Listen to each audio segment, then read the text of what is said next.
Vidéo biemanuel Isaiah Smith. Hello, good afternoon. It is your host, Emmanuel Isaiah Smith, and today's date is Sunday, October 5th, 2025. The time is 1:21 p.m., and I am in Homestead, Florida. The topic of today's lecture is liaisons.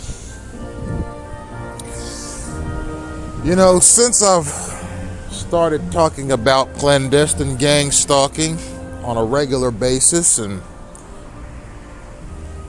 putting recorded materials on the topic up on the internet, I've spoken at some length about federal liaisons. Now, as I unpack what a liaison is, what they do, and how they contribute to clandestine gang stalking, I would like to make mention first and foremost that there are shadow elements to liaison activity here in the United States of America. Okay, now, I've said in previous lectures that gang stalking is hierarchical in nature. That means there's a hierarchy. There's a chain of command in gang stalking, the same way there's a chain of command in any enterprise. Okay, for example, let's take your favorite wireless carrier, for example. I'm in front of an AT&T store right now here on the corner of Maury Drive and Chrome Avenue. So we'll use AT&T for our example. So AT&T, it's a Fortune 500 company. It has tens of thousands of employees, if not hundreds of thousands of employees that work for it here in the United States. It has hundreds of thousands, if not millions, more employees working for it in other countries, because AT&T is an international conglomerate. So how does AT&T operate? It has a hierarchy, just like any corporation does. At the top, you have your president and CEO, and in equal power to him is the board of directors. Then underneath them, you have regional vice presidents that are responsible for the sales and overall activity of AT&T stores in various regions around the country. Beneath the regional vice presidents, you have district managers that look over districts that are tantamount to maybe a county or two. Beneath them, you have the store managers that look after individual stores. And then beneath them, you have assistant managers, team leads, and the sales reps themselves. Then what you have overseas are similar operations with subcategories. For example, AT&T has customer service duties outsourced to foreign countries, like, for example, India, the Philippines, and Indonesia, Malaysia. They outsource customer service jobs to various overseas locations, just like many wireless carriers do. I myself used to work for Sprint Nextel Corporation, and we did the same thing. And our hierarchical structure was very similar to AT&T's.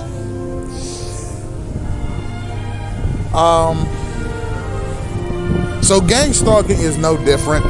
It's an enterprise. Yes, it's designed to generate revenues for certain industries. Some of these industries you've never heard of. For example,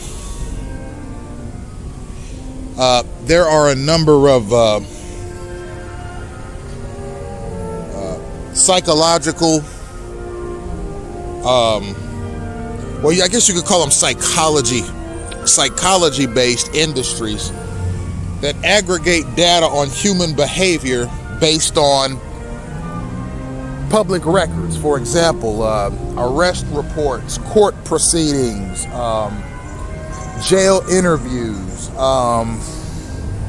FBI reports,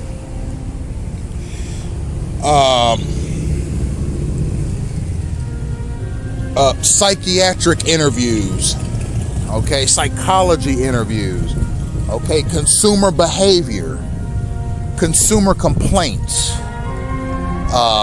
lawsuits, divorce proceedings,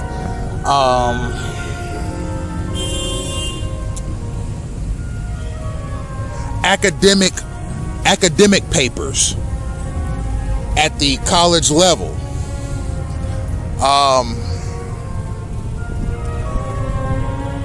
termination records. For example, if an employee was terminated from his or her job, depending on the circumstances of that, these records, which are searchable by the federal establishment of this country, are often included into this data pool of information about human behavior,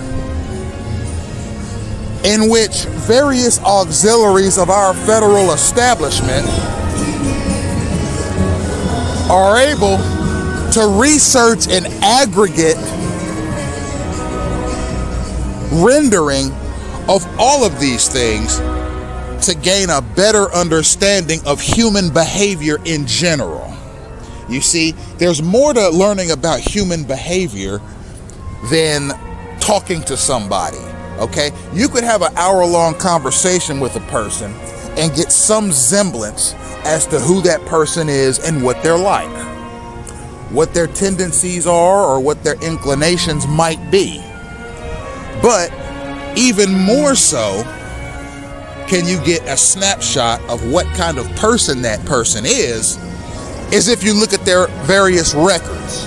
For example, if you look at their employment history, if you look at their phone records, if you look at their bank statements, if you look at their medical records, if you look at their academic records, if you look at various records that were generated with them concerning purchasing behaviors like their car or vehicle, okay, their credit score, their browsing activity at home, the kind of music they listen to,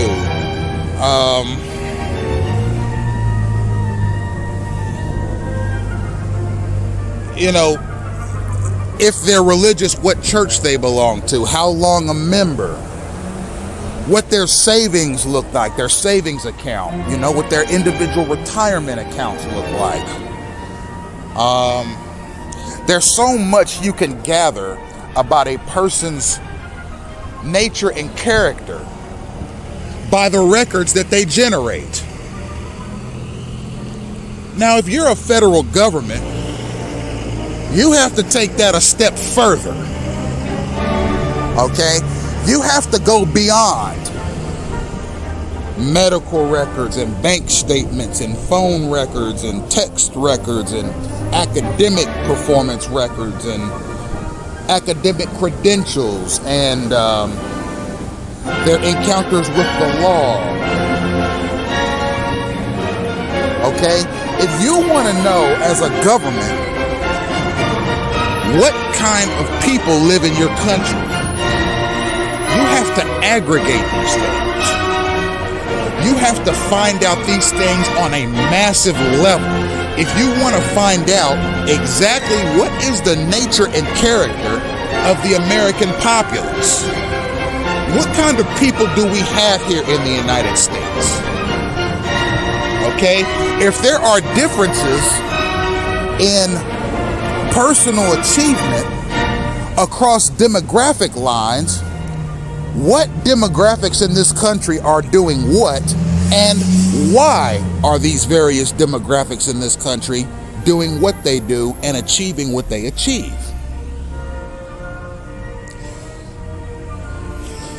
Okay, some people may have observed that when foreign nationals from certain countries come to the United States, they immediately get into the highest paying jobs. Okay, now I'm not here to say that that's right or wrong. Okay, I agree with the capitalist concept that a person should be able to earn whatever their talents, merits, work ethic, and abilities allow them to earn. Period. Whatever your market value is, you should be able to earn whatever that value is. So, back to my point, you'll notice that some people from certain countries, when they come here, they immediately go into very well-paying, very respectable jobs. Like, for example, and people saw a lot of this particularly in the 80s, 90s, and early 2000s. You would see people from Northern Asian countries, okay, Korea, China, Mongolia, come to this country and immediately open up convenience stores or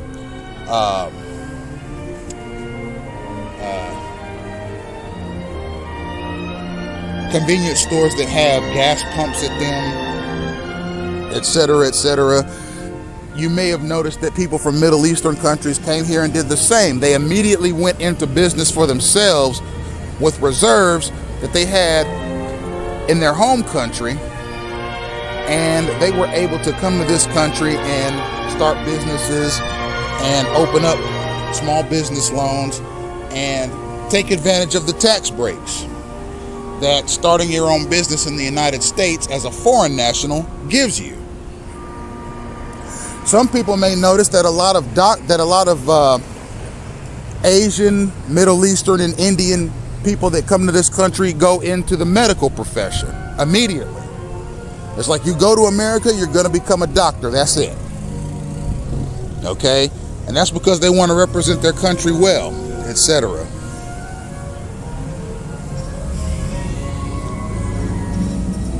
These are all sociological phenomena that some people consider to be important and consequential to the trajectory of American life. Okay, we have demographics in this country.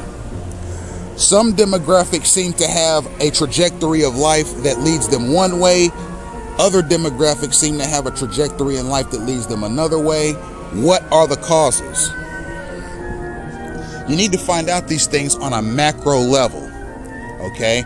You can only find these things out on a micro level by doing interviews with people. If you want to find these things out on a macro level, you have to use massive amounts of data and massive amounts of investigatory records.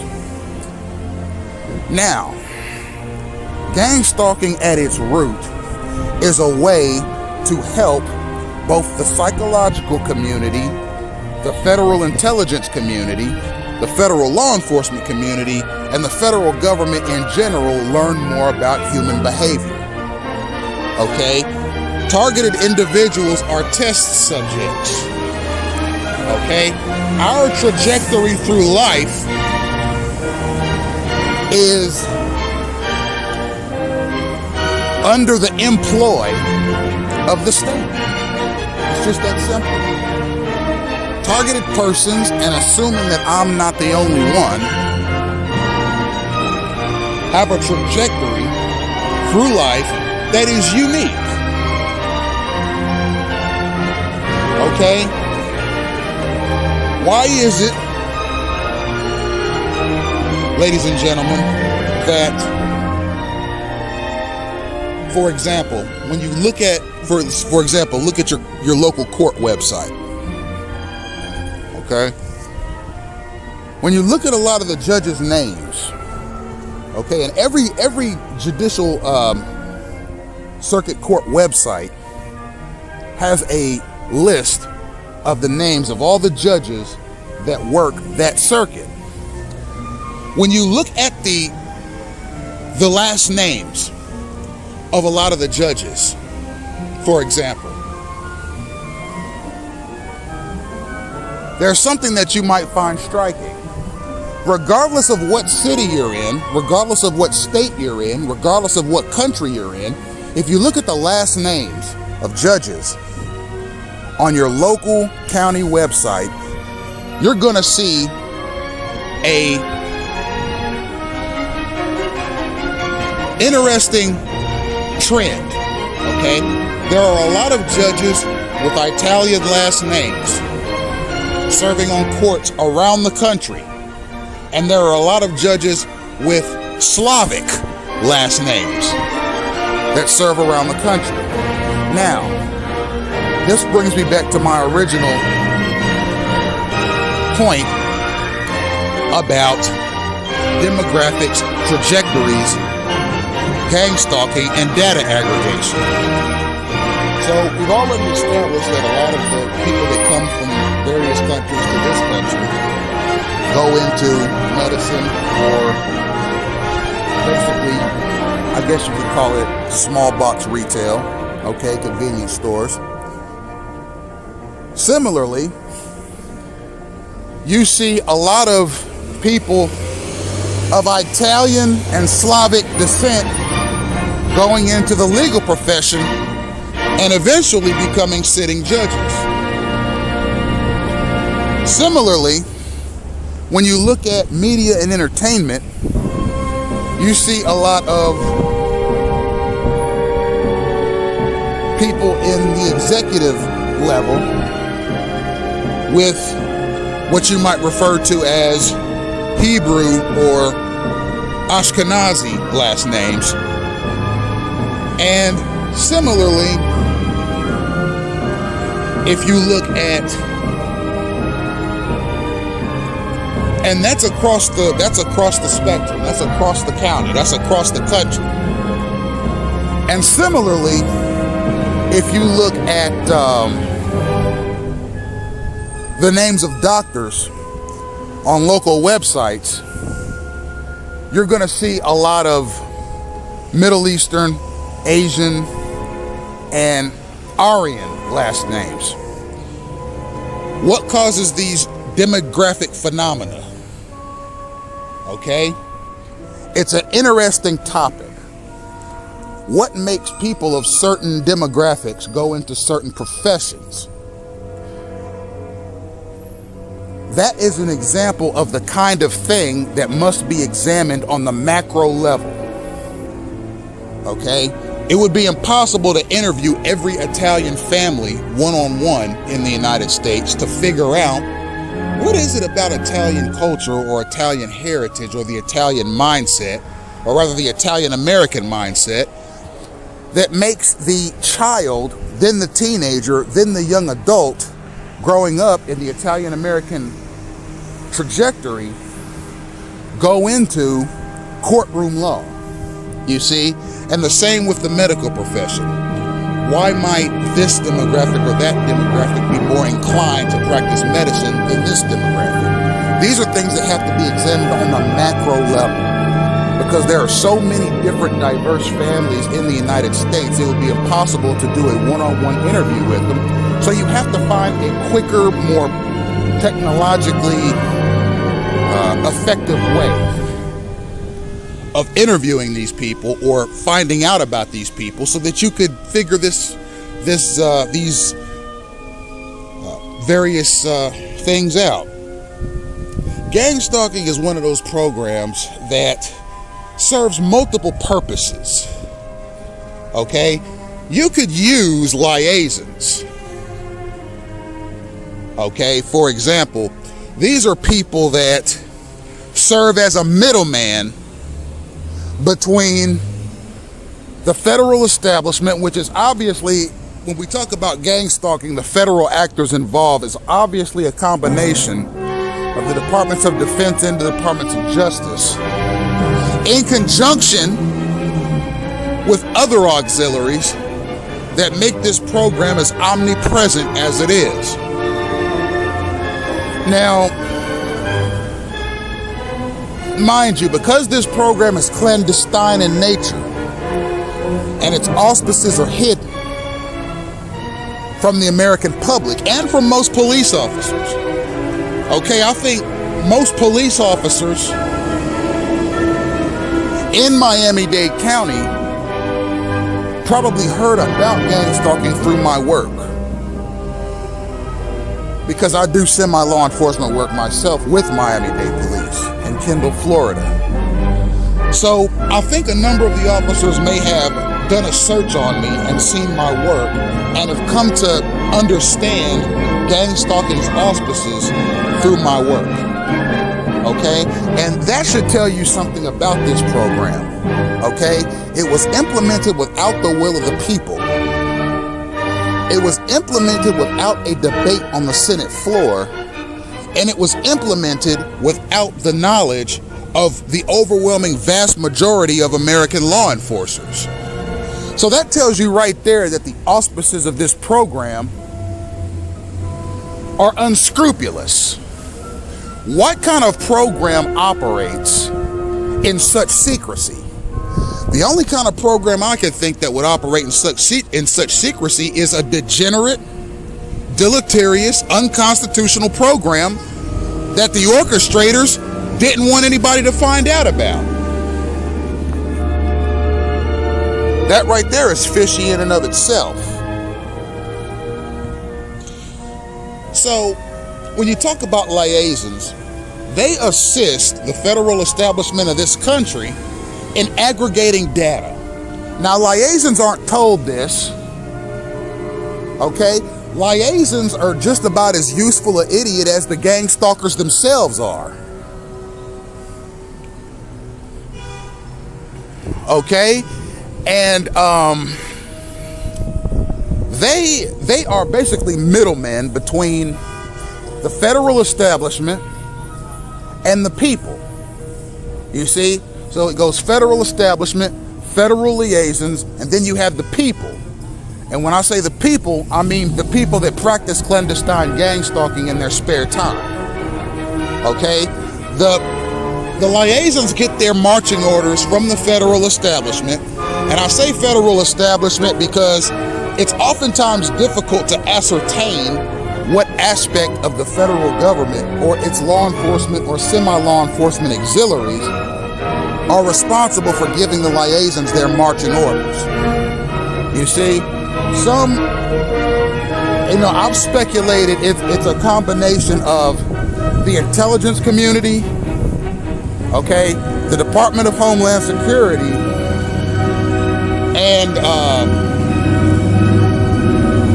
and fusion centers, which are basically, the reason they call them fusion centers is because they're a combination of both military and law enforcement operations combined into one.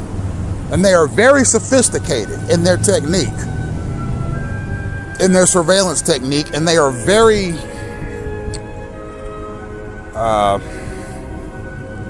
they're very resolute in their operations. So when you talk about liaisons, they obviously get their marching orders from the federal establishment in some capacity. Obviously, one of the auxiliaries that I've named just now. And then the liaisons use a signaling mechanism to signal other citizens who have been deputized or semi-deputized for the disruption element of gang stalking.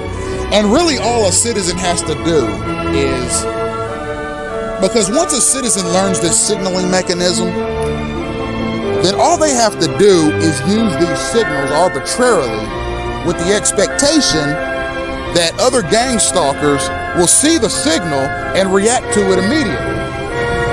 And that signal leads them to a targeted person that they apparently feel the need to make their presence felt on with any number of disgusting behaviors. Now, I've identified the Liasons in particular as a group of ever-willing people who don't ask that many questions, okay? Sometimes the best employee is the one that doesn't know too much. They don't ask too much, they don't know too much, they just shut up and do what they're told. Sometimes those are the best employees because you can make them do anything. You could even make them break the law, and they'll do it with a smile on their face, because if they're caught, all they have to say is, I was just doing what somebody told me to do. So liaisons fit that mold, okay? And when we talk about liaisons, I don't want you to think James Bond 007. All right? These guys are not going out and going on these ultra secret missions and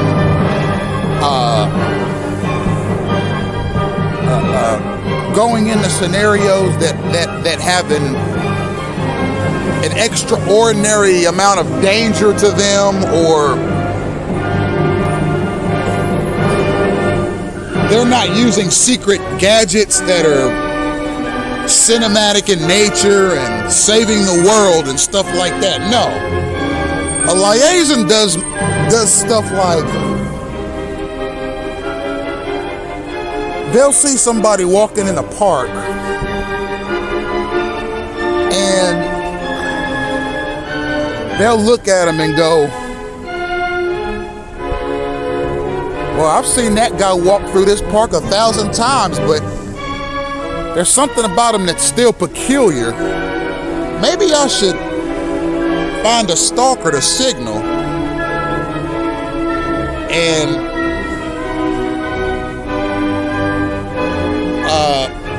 we could find a way to disrupt him or make him uncomfortable. Okay, that's a liaison. Okay, they're just ultra suspicious, ultra vigilant, extremely jittery types. And I guess that's the kind of person that's needed for their role. Because with clandestine gang stalking, you have a whole bunch of undercover operatives running around signaling each other, collecting data, while other people are sitting around watching people's behavior around these people and documenting it both psychologically, on paper, on recorded phone calls and so forth. Also, the federal establishment of this country can have a better understanding of why humans do what they do. Okay, these are definitely human behavior observations, and it's not only the target whose behavior is being observed, the liaisons and stalkers, their behavior is being observed as well. Because ultimately, if the United States federal establishment is going to implement policies that are of a nature that would allow them to manually, or those elected representatives or those persons who work in a federal capacity, to eventually come to the place where they get to decide who lives on this planet and who's not fit to live, or who's fit to have children and who's not fit to have children, or who's fit to succeed and who's not fit to succeed. Ultimately, the U.S. federal establishment wants that kind of power over its citizens. You can't have that kind of power over your populace if you don't understand your populace. Okay? I think the social media boom showed the United States federal establishment just how little it knows about the people that live in the United States. I think the social media boom and the internet boom, particularly of the 2000 to 2015 range, okay, that 15-year period where hundreds of trillions of websites were accessed and trillions upon trillions of emails and text messages and forum posts and social media posts were all being sent by tens of millions of people per day, per state, and up to 1 billion people around the world per day. I think that the United States federal establishment ultimately came to the conclusion, based on an aggregation of the kinds of web activity they were observing and the kinds of text messages they were seeing, and the kind of entertainment that was being produced and consumed by Americans, okay, and various trends in social behavior. I think the United States federal establishment got rattled by it and said, wow, we don't know our people the way we thought we knew our people. We don't know Americans the way we thought we knew Americans. We're going to have to implement tighter protocols on our citizens so that this country looks more like the Bible says it should look, or this country should look more like whatever holy book says it should. We just want this to be a good clean Christian country again.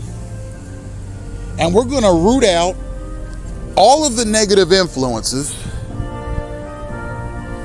at their core. And not only the negative influences, but the negative people. And we're going to have to disrupt them as well, so that the trajectory of this country is clean again. Okay, Donald Trump had a slogan, "Make America Great Again." The Gang-stalkers have a slogan, "Let's make America clean again." Because America, for a minute there, had gotten very secular. And you saw a drop-off of people going to church. You saw a drop-off in people donating to charities. You saw a drop-off in people getting married. You saw a drop-off in home ownership. You saw a drop-off in car ownership. Everybody just wanted to invest in themselves rather than in companies or in their country. So, I believe that the federal establishment of this country got together with the religious establishment of this country, and they came up with a "Let's Make America Clean Again" symbology. And clandestine gang stalking is a manifestation of the "Let's Make America Clean Again" way of thinking. And how do we do that? Well, first we have to identify people whose life's trajectory doesn't fit the trajectory of the life of our idea of the ideal American. Then what we'll do is we'll use our national security lobby to push measures through Congress, stuffed in national security bills, that will allow us to implement clandestine surveillance, tracking, and disruption mechanisms on select citizens,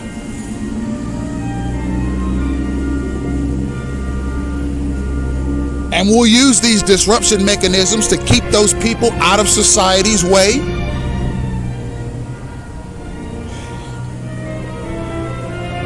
And we'll make sure that they are kept out of the way indefinitely. And we're going to use the power of the national security apparatus in this country to do it. And we're going to need liaisons who work for the state in various capacities, mostly plainclothes. Okay, that doesn't mean they're law enforcers. It just means they're plainclothes. You can't look at a liaison across the street and say, hey, that's a federal liaison. He must be looking to orchestrate some gang stalking out here. No, they dress just like you or I, and it's hard to see what it is they're up to until they're about 10 feet away from you, flinging snot in the air. Okay? And why? Why do federal liaisons do stuff like that when they come in contact with targets? Oh yeah, they do some disgusting stuff. Okay, I've described a lot of the liaisons as acting like zoo animals, and they do. I've determined that gang stalkers conduct themselves like zoo animals as well, and that's across the demographic spectrum. Why do federal liaisons do disgusting stuff like that around targeted persons? It's a defense mechanism. These federal liaisons like getting up close and personal to their subjects so they can try to get them sick. It makes them feel superior to their subject to try and contaminate their air. A lot of liaisons encourage their stalkers, okay, to do the same, because liaisons feel safer when they're around a sick target, because they feel that that target is less likely to do them physical harm if they're physically sick. So I call liaisons useful idiots in that regard, because quite frankly, they're useful to the federal establishment, and their behavior is usually idiotic. They're not professional at all. And a lot of them take their families out on stalking outings. You know, they'll tell their family, hey, let's go out today and have a drive and go to a spaghetti restaurant. And their family all packs in the car thinking, hey, we're gonna have some good, authentic Italian spaghetti today. And their dad throughout the whole day is taking and receiving signals from people.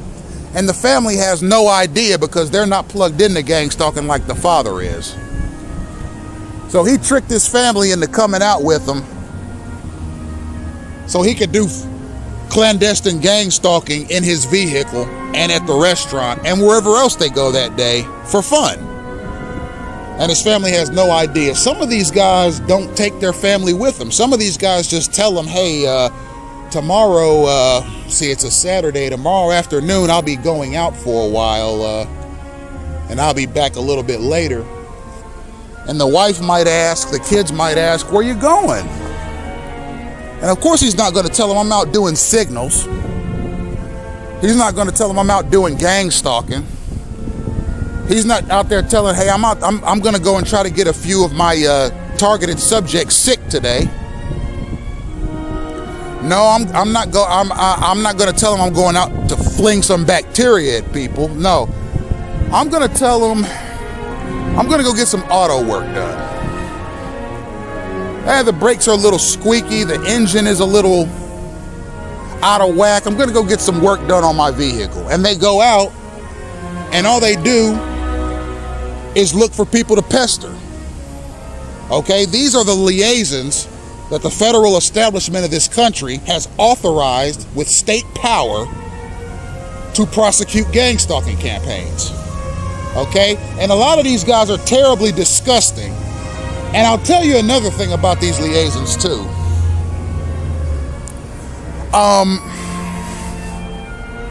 These are the kinds of guys that like their jobs because they have the power and the authority of the state to cause mischief and to create mischief without recourse. Okay?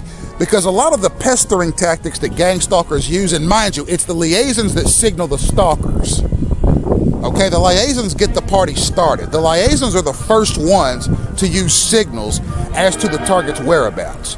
Okay, if a liaison sees a target and knows it's a target, it's going to send those alert signals, those signaling alerts that are a combination of verbal commands, vehicular maneuvers, and physical gestures against a target to surrounding stalkers. So they will descend upon that target so that the liaison feels safe.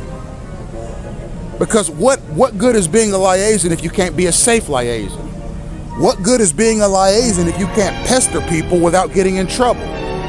What's a liaison if he can't get people sick without getting charged with felony assault? Because mind you, if you knowingly get another person sick, you can get charged with felony assault. If you try to get another person sick with using the airborne bacteria mechanism with something deadly, that's attempted murder. If you succeed in killing somebody that you got sick, that's actual murder. But the thing about it is, it's difficult to prosecute, and it's difficult to prove that this person got you sick as opposed to the other person.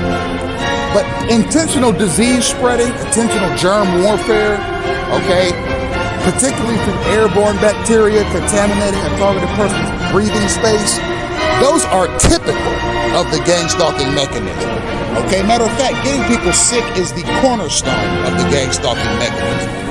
And these liaisons know it. So if you get a liaison, some snarky prick who likes being anonymous and who likes causing mischief and even harm to people, just because it makes him feel big, just because it makes him feel bad, and because he has the security of knowing that he works for the state and has a low chance of recourse against his actions, some of these guys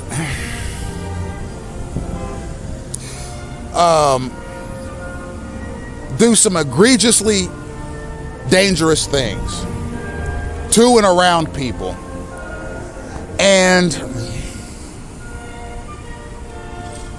you know, it's a shame that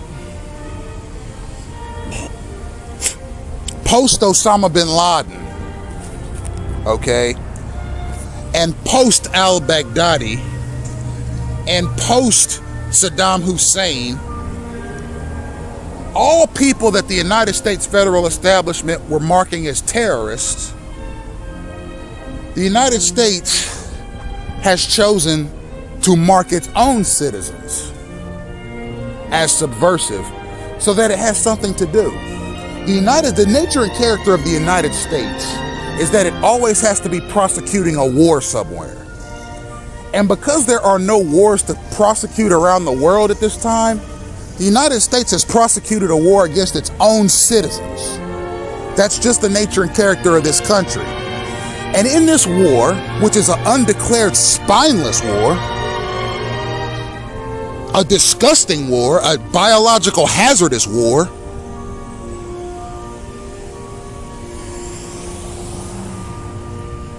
there are two sides. You're either on the side of the state and you use signaling mechanisms, or you're on the side of the populace, which doesn't mean much. Matter of fact, it barely means anything. Because in such a situation, it's not like the war of the 1800s, the war between the states, or the Civil War, where you had two clear sides. You had the Union Army, which wanted to unify the states,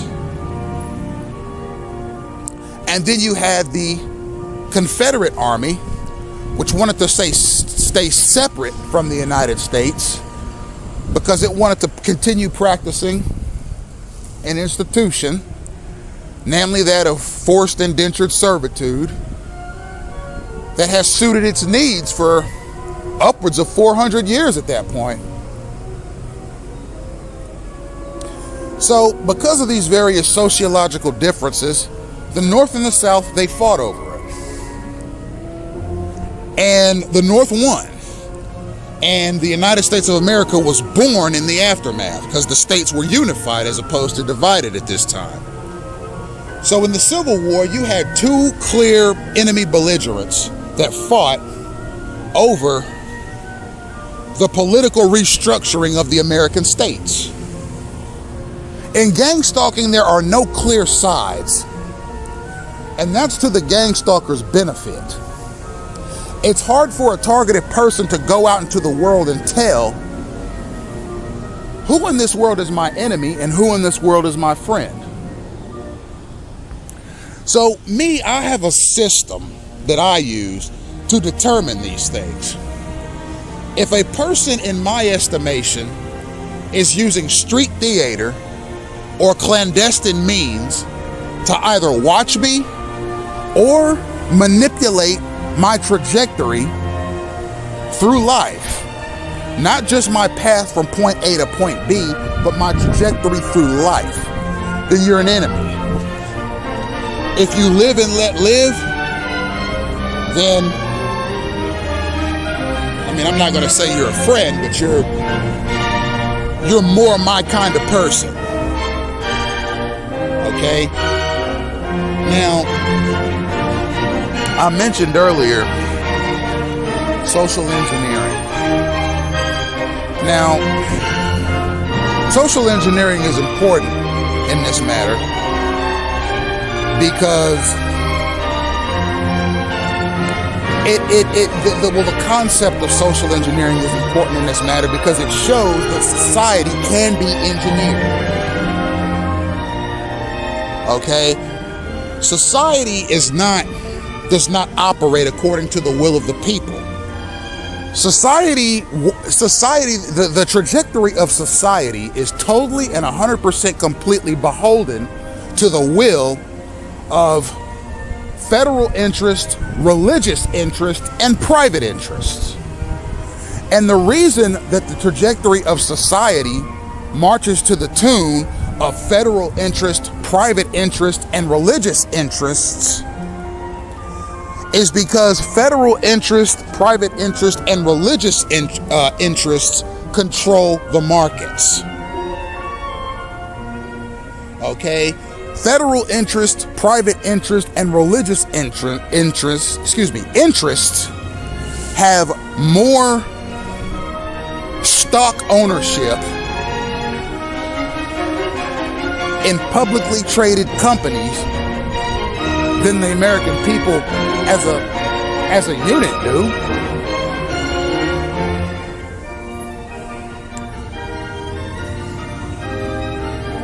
Okay? Federal interests, private interests, and religious interests are the ones that have the kind of cash and assets needed to grasp hold of the biggest companies on planet Earth. Okay? Anybody can purchase $100 in stocks, but only stewards of federal interest, private interest, and religious interests can purchase $100 billion in stocks. You see, stock investing gives consumers and investors partial ownership in a company, a big company, okay, a publicly traded company, and allows them say in how that company is going to operate. Because it's their money, they should have some say in how the company operates.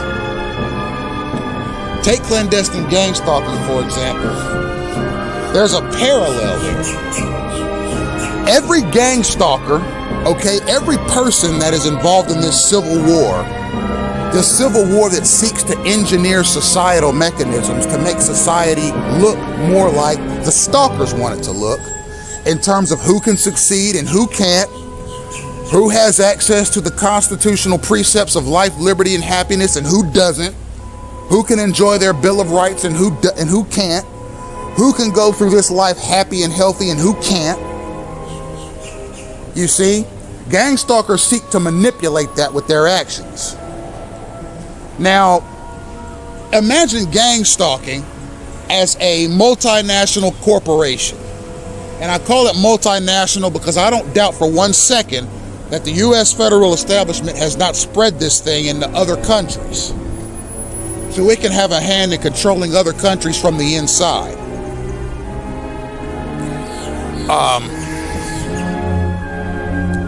I'm of the mindset that gang stalking as an enterprise is set up to where each person that practices the gang stalking mechanism is like a shareholder. Each stalker has some say in how they operate. And if they have say in how they operate, that means they have say in how the operation operates. So that puts some power in the hands of what you might call ground level gang stalkers. Okay, the ones that take signals from the liaisons as to who to pounce on with their pestering tactics.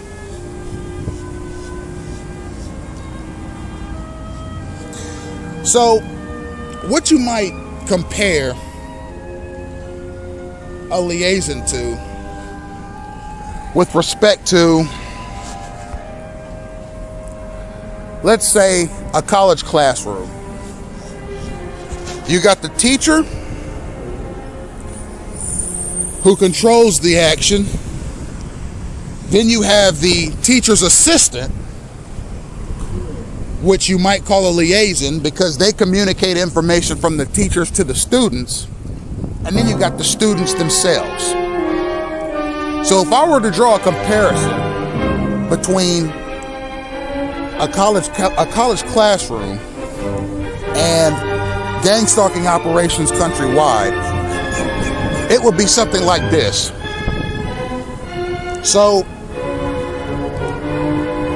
the intelligence community is like the teacher. They're the ones that tell the liaisons what to do. The liaisons are like the teacher's assistant.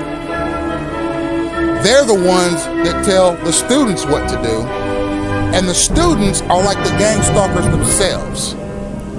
They receive the signals and the instructions from the liaisons, who get to kick their feet up and watch the chaos unfold, because a lot of them have shadows that follow them around in their own interest. Now, the people that are the shadows of the liaisons don't know they're shadows.